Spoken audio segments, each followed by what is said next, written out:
So, Standard Chartered just dropped their big outlook for 2026, and they're tackling the one question that is on literally every investor's mind right now. With markets soaring to all-time highs, are we all just blowing bubbles? I mean, you've seen it, right? This AI-driven rally has been absolutely incredible to watch. Stocks just seem to float higher and higher. It's exciting for sure, but it also comes with that nagging feeling in the back of your head, because we all know that what goes up eventually comes down. And that leads us to the one question everyone is asking. Is this amazing run we're seeing in tech stocks actually sustainable, or are we just walking down a path we've been down before, one that's destined to end pretty badly? Let's dig into what the report actually says.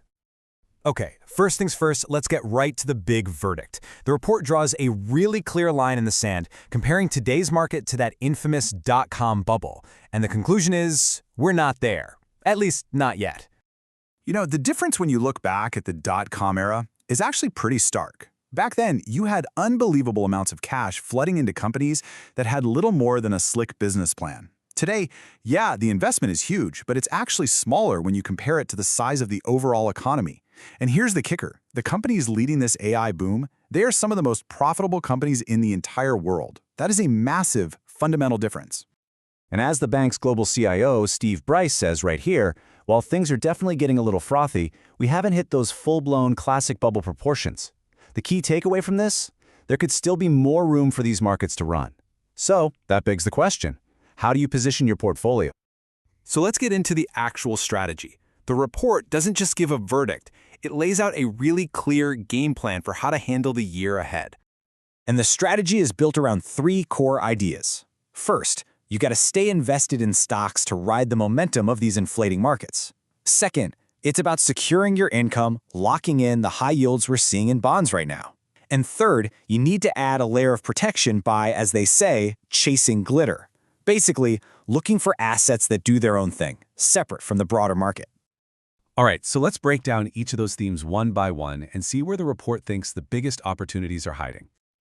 So theme number one is all about equities, and these projections for earnings growth are pretty revealing.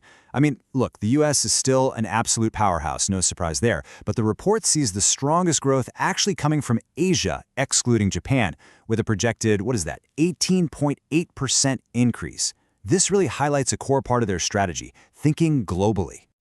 But okay, let's be real. The AI theme, especially in the US, is the story that has everyone's attention. It feels like you absolutely have to be in it. But putting all your eggs in that one very hot tech basket, well, that feels incredibly risky, doesn't it? So how do you manage that dilemma?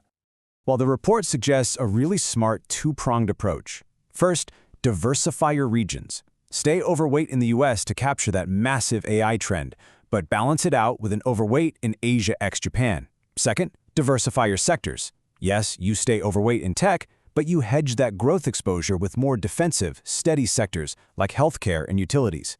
It's about balance. Now for theme number two, income.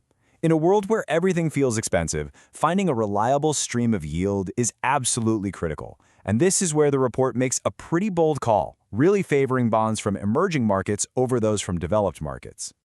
And you can see here, in a sample income-focused portfolio, bonds are the absolute foundation, making up over half of the entire allocation. The goal here isn't to chase crazy returns, it's about building a stable base of predictable income. So why the big focus on emerging markets? Well, the reasoning really boils down to three key points. Their fundamentals are getting better, the yields are just plain higher than what you can get in developed markets, and, crucially, they give you valuable diversification away from whatever the U.S. Federal Reserve decides to do. All right, on to our final theme, diversifiers. This is all about looking beyond just stocks and bonds to find those assets that can really protect your portfolio when things inevitably get choppy.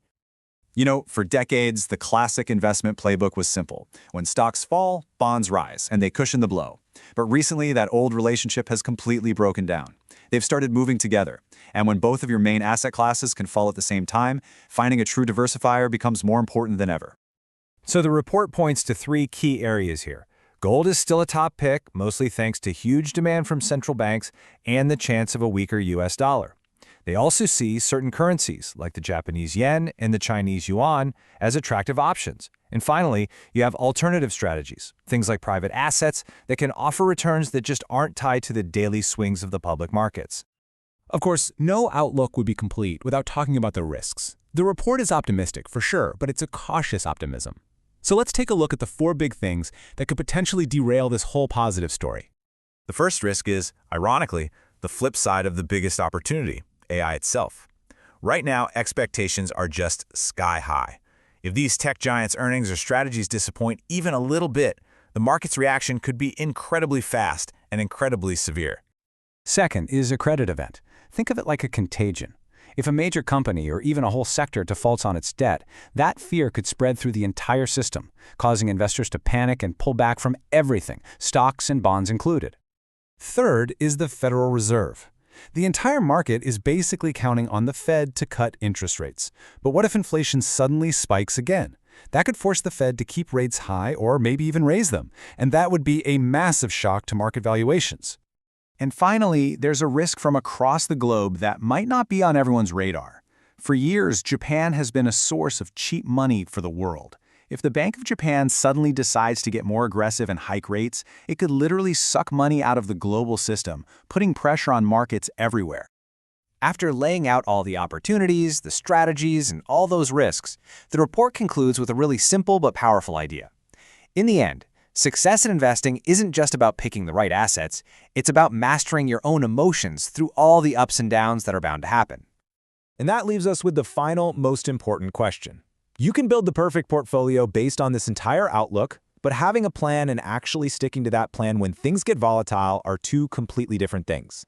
Your portfolio might be ready for 2026. The real question is, are you?